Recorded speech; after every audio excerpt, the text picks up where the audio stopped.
right, so do you have any other questions pertaining in the audience? There. I was just curious about location. I noticed that the cop had Socrates, New York on his badge. Was it actually filmed in Socrates? It was, Questions yeah. about location, was it filmed in Socrates? It was, yes. Maureen, one of the producers is from there, and she's who I connected with, who helped with a lot of the locations, as well as using her house for a lot of scenes in the backyard and a lot of different places, and connecting us with a lot of people there. So yeah, Maureen Maliha was one of the executive producers who helped with that tremendously. Yeah, so was Socrates, yep. And Hunter, New York. Dead center right there. Yeah. This is for Edward. This is for Edward. How was it like filming T2? Like, was there any specific moments that you wish you can go back to while filming T2? What was it like filming a little-known independent film called T2? Everybody likes to go back and redo specific moments. Is that what you're saying? Yes. Be in a massive movie like that again. You know, hopefully make some good money that way. But no, man, I was great. It was the learning experience of a lifetime. It was my first film, and yeah, it was. It's shaped who I am today. You know?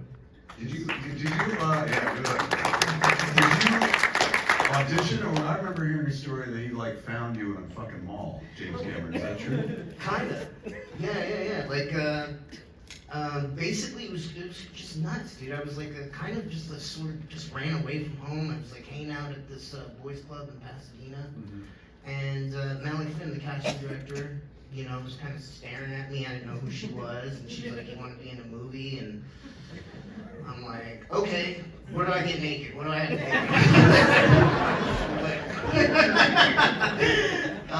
But it wasn't that kind of movie, so. It was the Terminator, not the Sperminator. Yeah. But yeah, man, it was just he had several auditions, and I lost. You know, I lost, and then it was Maui Finn actually, because Jim wrote me off the list like once, and Maui fought for me, and you know, it was great. It was crazy. It was very like I'll never forget the first day of going to work on that, and just being such a fan of movies and just seeing how they were made. You know what I mean? It's a much more boring, slow process than you expect, but it's amazing. You know. And especially working with someone like Cameron as your first director, that is, you can't beat that. I mean, he really knows what he's doing. So yeah, it was amazing. It was amazing. You didn't ask that, yes. For you, I'm just curious, do you see the genre of horror changing with movies like Cocaine Bear? I have a question for Scott. Does he see the genre of movies changing, such as with Cocaine Bear? No, I was talking to a friend recently about movies, right, and like how the 80s and the 90s and 70s have different. One of my friends, Jeff, who's here, we were talking about how like every era has a different style. When you watch like a movie like the mid 80s, like Day of the Dead, there was a different crew that worked with the lighting and you know different crews at the time. And in the 90s, everything got a little more brighter and lighter. It was just so there's every single every decade something. It seems like something changes. My hope for horror films in general is that there are filmmakers and people who want to trendset a new type of horror film instead of copying the same stuff that's done over and over again. So trying to make it fresh and create something like that, I feel is like very important when it comes to movies. So that might mean making a more realistic movie instead of like a monster movie. So like with the werewolf, keeping that in the background and making it more about mental health and what's potentially there or not potentially there. So I think I haven't seen Cocaine Bear, but I've seen the trailer. I know it's based on a real story.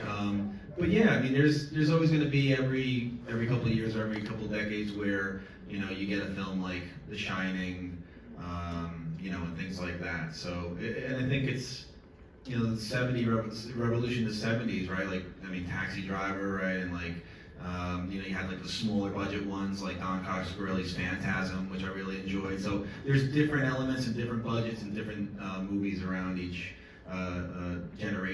so a lot of generations grew up in the classics they call like the Universal monster movies. You know, I was born in '82, so I'm 40, so I grew up on the '80s and going into '90s. So for me, I look at that as classic. So it's all subjective, and I just feel that it's very important to try to do something different, because if you have one shot, like an investor like Elliot, who's putting money, and it's your only opportunity, you want to try to do something that's going to hopefully speak to people and be unique. That's what you hope for, I guess. It depends on the filmmaker too.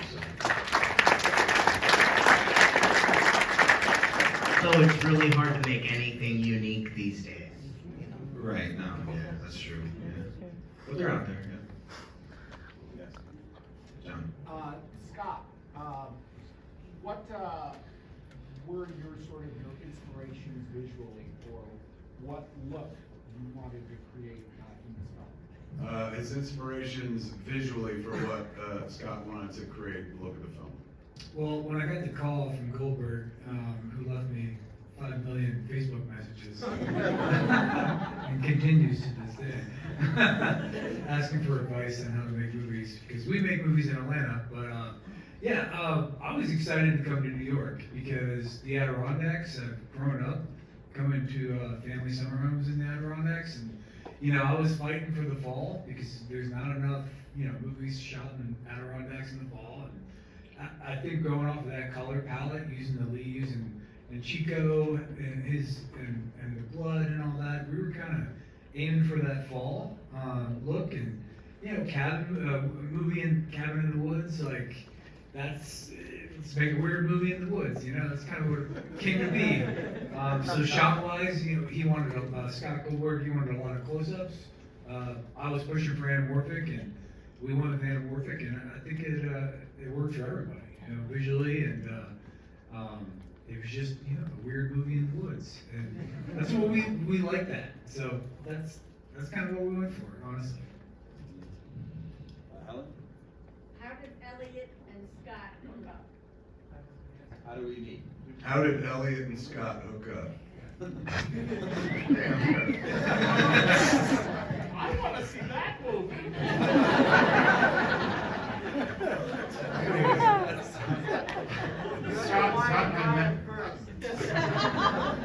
I had mentioned that, I'm a physician, so anyways, a physician assistant at the hospital I work at introduced me about 10 years ago to Scott. And at the time, Scott Goldberg was working on some short horror films. And at that time, you needed a place to shoot, so he shot in my office, he shot in my house. And we got to know each other pretty well. And Scott's work was phenomenal. I saw he made shorts like Ride the Drifter, and it came out really, really well. Even though it was short, it was great special effects. And we kept in touch, and then earlier last year in the spring, Scott called me up and he said he's making his first full-length feature film. Would I be interested in investing in it? I know Scott keeps calling me the main investor, but I honestly didn't do this like as a profit motive at all, believe it or not. I actually, felt I'd give like Scott, several $1,000s to get this off the ground and everything. And it was a way to help Scott out, and also to get my 2 kids over there. Hank and Rachel, please stand up. Stand up, this is your moment.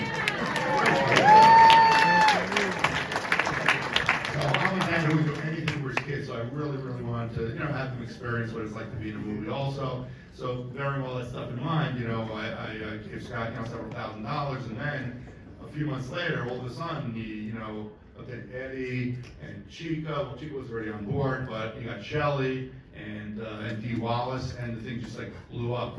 So, then I ended up investing in it several times over. But,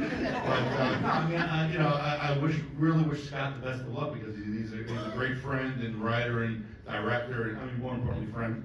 So that's how we actually met. Yeah.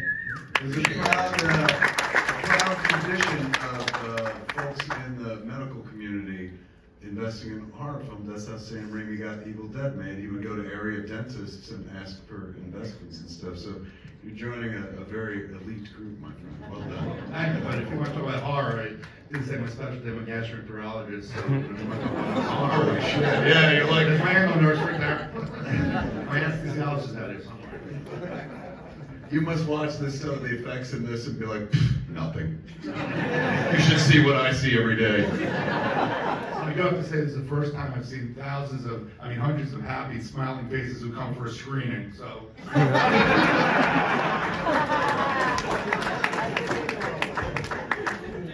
You over there? Just curious, who was the Blackmore's Night fan that brought that song in, and how much of the budget went towards the rights for that? I'm just curious. So the first question is, who is the what? Richie Blackmore. Who is the Richie Blackmore's Night fan? Who's the Richie Blackmore's Night fan? Sure. As a group. Elliot knows, who do you know from Black? Richie Blackmore is Left Kansas, yeah. Okay. Yeah, so I know them, they actually live, in my neighborhood and everything like that, so I know them. Their kids are a little bit older than my kids. They helped us out with budget, this is independent film, so, we worked something out and we're appreciative of their, them putting helping us put the song in there. We originally wanted Temple of the King by Dio and Rainbow, but unfortunately they wanted like $20-something thousand for that credits, yeah. So we kind of, they helped us out with the cover version, so yeah.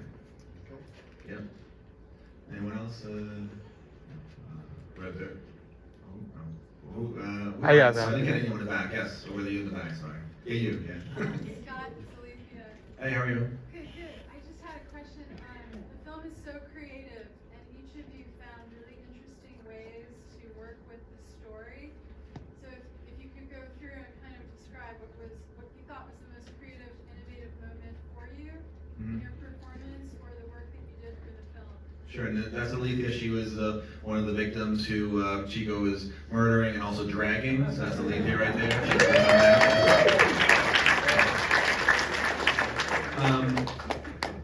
So the most difficult, creative challenge. That was sorry. What were some of the innovations that you came across that may have kind of surprised you even as you were making the film? Yeah, well, I think things changed. Originally we didn't have the idea of Billy being the way that he was, as someone who was a jerk to Rico. It was seriously when Eddie came out for the 3 days he came out for, and then an extended day back in January, we kind of filled in a lot of the blanks when we sent it to some fans or screeners, people to screen in general. They were like, we want Eddie, we want more Eddie, more, it's magical. They loved the scenes with him and Chico. So I wanted to get him out for an extra day, and we kind of then created more scenes, like the scene at the beginning where he talks about murder, and the scene with the prostitute in the van, in the RV, and also the thing with Jamie Galen, who was in Brain Scan with him. He's one of the actors that's in the same shot as him when he's telling Rico to transform, and they're all laughing at him, showing that that it wasn't real. So that was the biggest one, was getting to that point of saying, okay, we shot the film, we don't have a lot of werewolf stuff, I don't want to make it a typical werewolf film where people are transforming, at the, when the moon comes, the full moon. So we ended up just basically, creating it in a way where, how do we add a twist? So in 3-4 months ago, we're like, oh shit, we can just change, just make it that it's fake. So that wasn't originally the idea in the beginning, but as the story organically came along, we felt it was an emotional thing, because many people know, there are bullies and people who, who abuse others mentally and whatnot. I think that adds to the story of mental health as well, yeah. So, who else? Anyone else? Yes. One in the back. Oh, sorry to get back. Yeah, back there. Yeah. So what's the significance of the look at me part? Because I know they said it twice. She kept saying it to Linda, and then he said it to me. I'm guessing it's kind of like, look at me, somebody look at me, because I'm not seen. So, yes. What's the significance of the look at me part? So they're brother and sister, and I feel that because they're brother and sister, they have the same blood, the same emotion, the same feeling. So whether they've heard each other hear it before, I feel like there's a sibling thing connected there, where even if they didn't hear each other say it, it's part of them. Just like the trauma of the mother and the father, and what Shelley's character and the father character did to them. So that's why I think it connects, because they're connected as people. So that's kind of like how I always thought of it. Yeah. Who else? Yeah, sorry, you. And I'll get you Brandon right after. How did this screening come about, and would you ever shoot a film in New Jersey? Yeah, no, we would love to. My friend Robert Likington. Robert, where are you? Where's Robert? Yeah. Right here. He's from New Jersey. Yeah. He's in one of the scenes. Yeah. He always asks me. I I have a 3.5-year-old at home, so I shoot a lot of stuff on Long Island and upstate New York, so I try to stay local, but I'm always open to the idea. What was the other question? I'm sorry. How did the screening come about? Yeah, so when the announcement of Shelley Duvall came out, one of the co-owners, Jeremiah Kipp, actually, who's friends with Ashley, one of the co-owners, we connected through that way, and that's how we kind of set up the screening. And because once Shelley was announced, Deadline, Hollywood Reporter, Entertainment Weekly, Entertainment Tonight, all these, Fox, CNN, everyone was starting to hit us up, and I guess the word got out, and as that progressed, there was interest in kind of bringing Shelley back into the limelight to a degree, yeah. So, Very cool.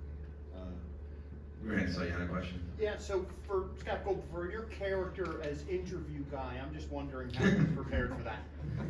Well, Chris Roll had me. I don't know where do we do that? There's Chris. Yeah, I know we did like several Where was? sessions like towards the end of principal photography, we were doing a whole series of voiceover sessions, and we needed to Hold on, man, hold on. Chris Roll, sound person right there. Yeah. Yes!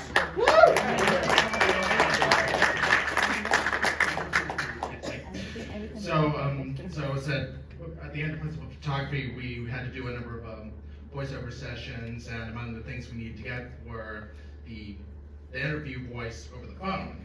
So, and of course, there was a whole lot of us present at the time, so we made notes of what we needed to get, and he and I were in there, and we were like, okay, so what the heck? Get your mandatory cameo appearance. Yeah, exactly. Any other questions? I'm sorry, I can't see the mic. Okay, so there's someone. Oh, raise your hand. Yeah. Yep. Scott, for those who know nothing about the movie industry, now that you've made this independent film, what are the next steps?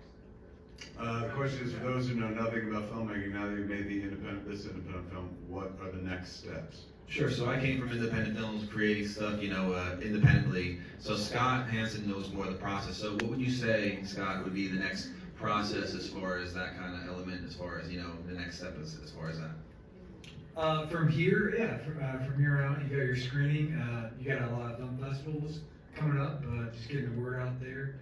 I know you're in talks with a lot of distributors right now, so we're in that distributor process currently with the film, and just going from there. Honestly, just keep pushing the film and hoping for the best deal, and that's about it, really. Honestly. Talk about it. That's what you do. Talk about the movie. Anyone else? Go over there. Sorry. This one's for Ed. We know your least favorite scene was with the mask. So what was your favorite part? Least favorite scene was with the mask, as Edward said. The question is, what is his most favorite scene? Shoot, I don't know. I'm not a very good judge. You know what? Oh gosh, man. What did you have the most fun doing then? What did I have the most fun doing? I think kind of just the scene where we're sitting on the swing or something. I was in a crazy mood that morning, so I was a little hopped up on caffeine. So I don't know. Yeah, I mean that was fun. That was a good time. Sadie. Yeah, that was good too, man. You know what, dude? Like, honestly, we had to shoot so much, man, because I was only there for 2 days? 3 days and 3 days? another day in January. Yeah, so 4 total. Yeah. So I mean, we were just going through it so fast, you know what I mean, and just moving all around, and it's like, so it's kind of, after a while, it's kind of hard to keep track of things with just one scene. It's just go, you know. So yeah. Anyone else? Yeah, right there. I want to know what's next for each one of you. What is your next project? What do you have planned for the future? The question is, what is next for everybody up here on the panel? What's in the future? Yeah, so my wife is, she's writing a screenplay regarding the Andy Warhol factory, Edie Sedgwick, Andy Warhol, in Berlin, and all the superstars there. So we think we have an executive producer lined up to put some money into it. So she just finished the screenplay, and we're going to go over it and see what where it goes from there. Couple pitch decks. I have one called The Three. It's like an underground bunker, Day of the Dead style horror film with scientists, and then I also have one called Montauk about Camp Hero in Montauk, Long Island, and the potential mind control experiments that happened there in the 80s. And then we have a screenplay that was written by Jeff from the George Romero Foundation. It's separate from there, but it's called With Teeth, and it's kind of like a serial killer vampire film, and with detectives and everything. So that's kind of like what I'm working on as far as trying to get off the ground yet. Oh, this is all a question. I shoot a movie with Billy Zane next week. That'll be fun. Yeah, we got a vampire movie coming up with me, and a couple other weird movies after that. So we're always down on Atlanta making weird shit. Well, for me, most of my friends would probably know that I'm going to be working with these guys, and I think I'm already on 1 or 2 projects. So these are, yeah. And there's a couple of other projects, including music. I write a lot as well, so jotting down ideas for later, be developed. But definitely gonna be working on one of these projects right here. Or, well, maybe we'll talk about it. Yeah. I'll be here. There you go. I mean, with of course future goals into the next level, Right. and the next level, and the next level. Yeah. No matter where we are, right? Yeah, that's true. Atlanta too. That's why I'm down here. Be working with them in Atlanta as well. So just keep an eye out. The work is coming. I think I'm back in the office 9 o'clock Monday morning. Please. Get your Cola Guard in. No, who called it? Anyways, I plan on working with Scotty in the future. So, we've already been talking about doing another project. So, to be named later. Go home, cry myself to sleep. I don't have anything planned yet. Hopefully soon. What about Kevin Smith? Let's hear it. I start Clerks 19 next week. I've this for a while. I've been on the filmmaking side for almost 30 years at this point. I'm enjoying the film exhibition side. It is so stress-free to not make the movie, to just show somebody else's movie, and then go upstairs and go to sleep. I live upstairs above the theater. It's adorable. It's like a shoemaker living in a giant shoe. Anybody else before we get out of here? Bang, right there. Go ahead. Now with the end credits and potential sequel, you got Shelley Long, Dance to His Mom. Shelley Long, I'm sorry. But potential Dreamcast, if there's any flashback scene, being Rico's dad. Ooh. I guess. Say it again. For the potential sequel, who would be the Dreamcast as Rico's dad? For the potential sequel, who would be the Dreamcast as Rico's dad? I haven't thought about that. I guess I'll just throw out an idea, and maybe if you want to answer one too, what you would think. I guess. Oh, the guy from Breaking Bad, Hector Salamanca, the guy in the wheelchair. That guy probably. Not his name though. And so that's so I guess Jim. Yeah. Oh, we got a question in the back over there. Sorry. Yeah, I have a question, seeing how Kevin Smith's answering questions. Would you be in a horror film? Would I be in a horror film? In a horror film? Be killed off in a horror film? It's awfully very specific question. Yeah, oh my God, absolutely. I'm a total fucking fame whore, so put me in anything. And if anybody asks, I've just been waiting to be asked my whole life to be killed in a movie. So I feel seen by your question, thank you. But yeah, if these guys need me to come out and die on film, I'm happy to do it, man.